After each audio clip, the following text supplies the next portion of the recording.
Hello, I am glad to see you on my channel. Support the channel by liking, subscribing, and leaving a comment. It's a small effort for you, and for me it's motivation to create new videos. Enjoy watching. My name is James. I'm almost 30, I'm tall, with an athletic build, a pretty face, and a good income. I have always been popular with women. I have been in many relationships, but after a week I felt restless and detached.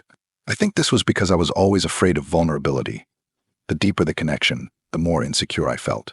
I craved the thrill of attraction, but struggled to cope with the burden of commitment. It was a vicious cycle that I couldn't break, remaining unsatisfied and unwilling to change. I'd only known my fiancée, Amanda, for 6 months before she announced she was pregnant. That's when I decided it was time to grow up and propose to her. Amanda went to her parents' house for the weekend, and my friend Robert came over. We had a drink in the kitchen while he talked about his wife Emily and their financial difficulties. I nodded, hoping there wouldn't be such tension in my own marriage. Robert had gotten quite drunk, and I told him he could sleep on the couch. Later, the doorbell rang. It was Emily. She entered my apartment and, seeing her husband passed out on the couch, tried unsuccessfully to wake him up. He was completely unconscious. I offered to keep him overnight since it was past midnight, and he would be more rested before the long morning trek to work. Emily looked upset, but nodded in agreement. As she headed for the front door, I couldn't help but notice how exhausted she looked. It wasn't just physical fatigue, it seemed to be the weight of her disappointment in Robert pressing down on her. In that moment, I felt a rush of sympathy, and perhaps something more. "Look, maybe we can sit and talk for a while," I said, my voice softer than before. I gestured to the half-empty bottle of alcohol on the counter. Robert went down so fast I didn't even have time to finish my drink. "Perhaps this will help you distress." I gestured to the half-empty bottle of alcohol. Robert left so fast I didn't even have time to finish my drink. I offered her a drink and a seat if she wanted to stay. After a moment's hesitation, she agreed. She sat across from me in the kitchen and began to tell her side of the story. All the same complaints, but from her point of view. To be honest, I sympathized more with Emily than Robert. She talked about how hard she was working, how she was juggling work and keeping the house in order. And Robert, she said, didn't appreciate her efforts. I couldn't help but stare at her. She was amazing. I didn't understand Robert at all. He was lucky to have her. Emily worked hard, bought herself a car, kept their house clean, and always made sure there was warm food on the table. She was the complete opposite of Amanda, who was used to leaning on me financially. Amanda was certainly beautiful, but she wasn't as independent and driven as Emily. Emily's dark curls framed her face perfectly, and her full lips curved in a crooked smile as she sipped her drink. She was wearing a short dress that showed off her long legs, which were elegantly crossed. "Why don't you leave him?" I asked bluntly. She seemed taken aback by my question, especially since Robert was my friend. "I don't know," she admitted after a pause. "I've thought about it, but we've been together for so long. I guess I'm waiting for some kind of push." Her gaze lingered on me, and a slight smile played on her lips. An awkward silence followed. "It's getting late.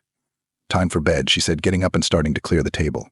"I'll take care of it," I said, reaching for the plate in her hands. But in our haste, the empty plate slipped, shattered, and fell to the floor. "Oh no," we both exclaimed, leaning over at the same time and accidentally bumping our foreheads together. "Sorry," I said, rubbing my forehead. She laughed softly, doing the same. We were so close that I could hear her rapid heartbeat. Without thinking, I ran my hand over her cheek. She looked up at me, searching her eyes, and then leaned in for a kiss. Pulled her closer to me by the waist. Doubts flashed through my mind, but they dissipated almost instantly. I picked her up in my arms and carried her into the guest room, closing the door behind us. The next morning I woke her up early and suggested we go back to the couch before Robert woke up. We got ready as if nothing had happened. By the time we left the apartment, we felt like we were playing roles in a perfectly ordinary morning. Life went on, but the night remained unspoken between us. As the day wore on, I couldn't stop replaying the events of the night in my mind. At work, all my thoughts were occupied with Emily, her laughter, the way her lips curved into a smile, the warmth of her touch. I was distracted, unable to focus on the tasks in front of me. Even during breaks, I caught myself staring off into space, wondering if she was thinking of me too. When I got home, the apartment was eerily quiet. Robert had left, and I assumed Emily had returned with him. I looked at the couch where he had slept the night before and mentally replayed the scene.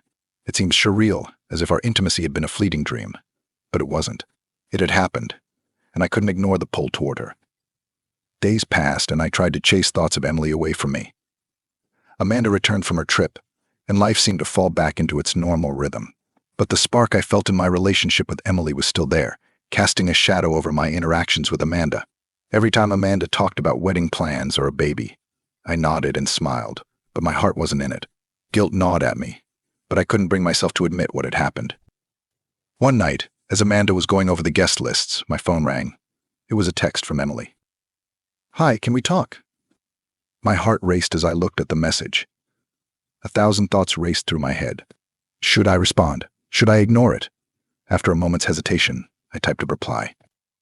"Sure. What's on your mind?" The answer came quickly. "Is there somewhere we can meet? I think we need to talk in person." I agreed and suggested a quiet cafe on the outskirts of town. When I arrived, Emily was already there, sitting at a corner table. She looked different, more vulnerable than I'd ever seen her. When I sat down, she smiled weakly, but her eyes betrayed a storm of emotion. "James," she began, her voice barely above a whisper. "I can't stop thinking about that night. I know it was wrong, but I don't regret it." I swallowed hard, not knowing what to say back. The cafe seemed suffocating, the walls closing in around us. "Emily," I started, but she held up a hand, stopping me. "I just need to know where we stand. What do you want? Because I can't keep pretending that Robert and I are okay, and I don't think you can either." Her words hung in the air, heavy and unyielding. For the first time, I had to face the reality of my actions and decide what I really wanted. It wasn't just about Emily or Amanda. It was about who I was and who I wanted to be.